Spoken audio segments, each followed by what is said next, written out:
Every American infantryman headed for the beaches of Normandy had been handed 6 of them that month. 6 per man, every single month, free, courtesy of the Army Medical Department. They were prophylactics, condoms, issued to fight venereal disease, not the German army. And on the morning of the 6th of June, 1944, some of those condoms were not in anyone's pocket. They were stretched over the muzzles of M1 Garand rifles, riding the landing craft toward Omaha Beach. So why were grown men, minutes away from the bloodiest amphibious assault in American history, rolling a rubber over the end of a rifle instead of carrying it for its intended purpose? The popular answer is that a single drop of salt water down the barrel would make the rifle explode in the soldier's face. That answer is wrong, and the real reason is stranger and better. It comes down to a few inches of steel, a plug of wet sand, and the physics of what happens when a bullet meets something it cannot pass through. This is the true story of the condom on the rifle. So how does a scrap of rubber meant for the barracks end up on a rifle in the first wave at Omaha? It starts with the weapon itself. The U.S. rifle, caliber .30 M1, most soldiers just called it the Garand, after John Garand, the designer at Springfield Armory.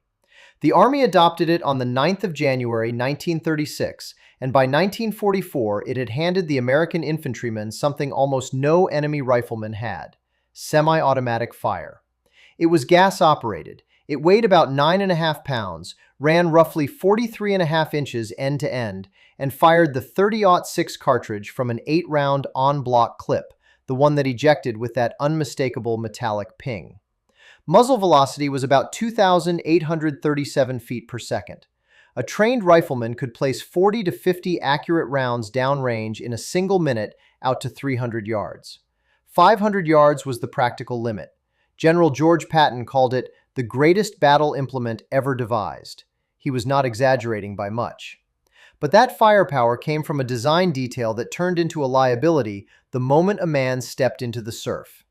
The Garand cycles itself by tapping gas from a port near the muzzle, throwing the spent case clear and loading the next round automatically. That open, moving action is exactly what saltwater and fine sand love to seize, and that was the whole problem. An amphibious landing is not a stroll up a beach. Ramps dropped in water far deeper than the plans promised. Boats broached on hidden sandbars. Men went in chest deep, some over their heads, dragging rifles and a punishing load of gear through cold, churning salt water. Some hit the deep channels the planners called runnels and had to choose between their equipment and their lives. Weapons were discarded, men drowned, and the ones who made it crawled out onto open sand swept by machine gun fire. Everything got soaked, everything got coated in grit. For a self-loading weapon, that created 2 separate dangers, and it is worth keeping them apart, because Hollywood has blurred them for generations. The first was fouling. Salt water and sand in the gas system, the chamber, the ammunition. A rifle full of grit will not cycle. It jams, and it tends to jam in the first 30 seconds ashore, which is the single worst moment for it to happen. The second danger was the one that could kill the man holding the rifle: a bore obstruction. Here is where the myth needs correcting. The story you have probably heard is that a drop of water turns the Garand into a bomb. It does not. Water drains. In a barrel that wide, gravity beats surface tension, and whatever trace remains either runs out or fires off without incident. Plenty of weapons in that war were fired soaking wet and worked fine. Wet sand is a different animal. If the muzzle scoops up a plug of wet sand or mud, that plug does not drain. It sits in the bore like a cork, and when the rifle fires, the bullet slams into it at nearly 3,000 feet per second. The pressure trapped between the bullet and the obstruction spikes past what the steel can withstand. The barrel bulges. Sometimes it splits. Sometimes it peels open like the skin of a banana, usually somewhere down toward the muzzle, right where the plug is sitting. That is the real threat, not water, a packed bore, which made the fix almost absurdly simple. Seal the end of the barrel until the instant of firing.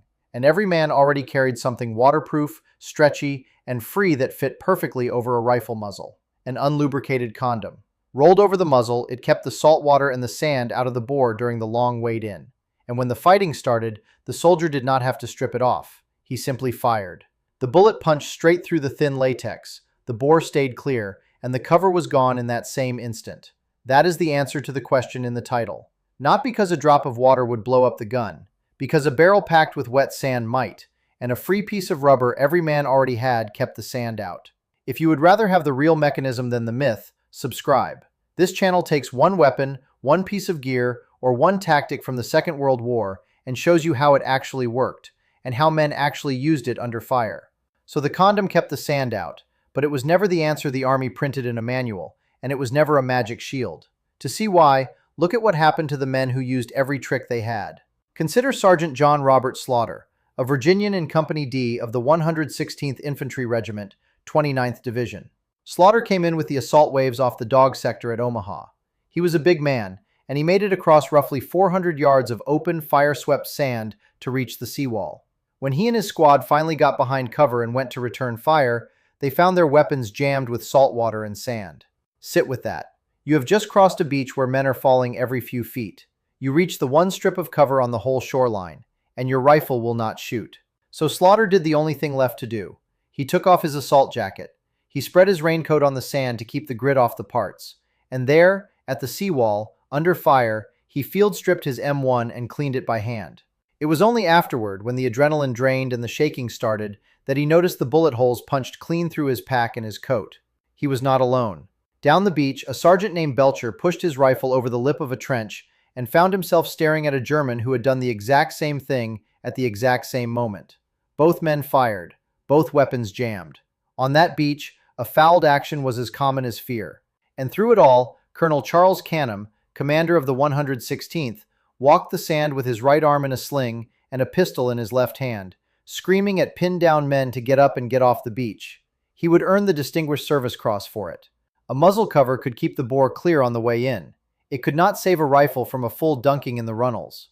Once a weapon went completely under, water and sand flooded the action anyway. The Army's own history of Omaha said it plainly. The assault troops' personal weapons had been dragged through surf and sand, and almost all of them needed cleaning before they could be fired. So where does the condom actually fit in all this? Because the Army did have an official solution, and it was not a prophylactic.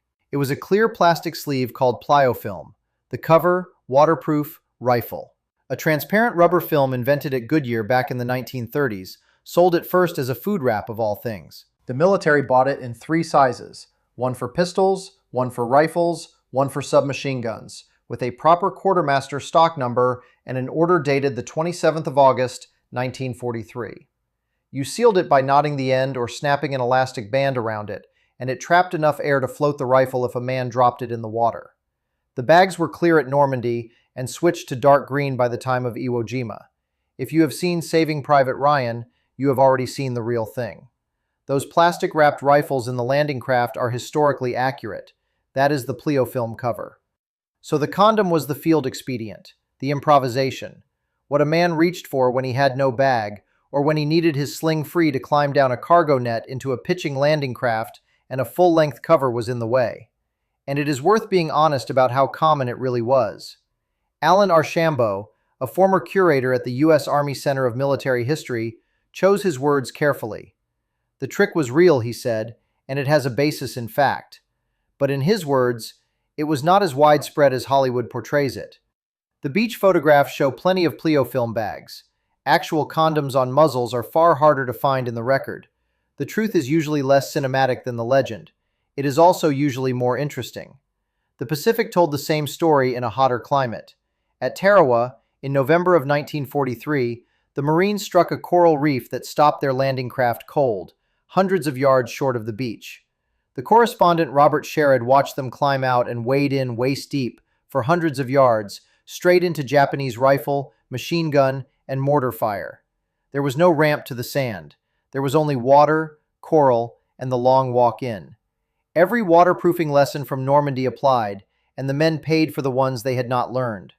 A young Marine named Frank Borda came away from those islands convinced of one thing. The light M1 carbine, at about 5.5 pounds, was easy to carry, but Marine ordnance judged it hypersensitive to dust and moisture and weak in stopping power. The heavier Garand was the rifle you wanted when a bore full of grit could get you killed. Saipan, Peleliu, Iwo Jima, reef after reef, surf after surf. The same problem, the same improvised answers all the way across the Pacific. And here's the detail most people miss. This was never a one-off gimmick from a single morning in Normandy. The practice did not die in 1945. It followed the American soldier to Vietnam. GIs slid condoms over the muzzles of their M16 rifles throughout that war, wading the rivers and rice paddies of Southeast Asia. And for the M16, the logic was even sharper.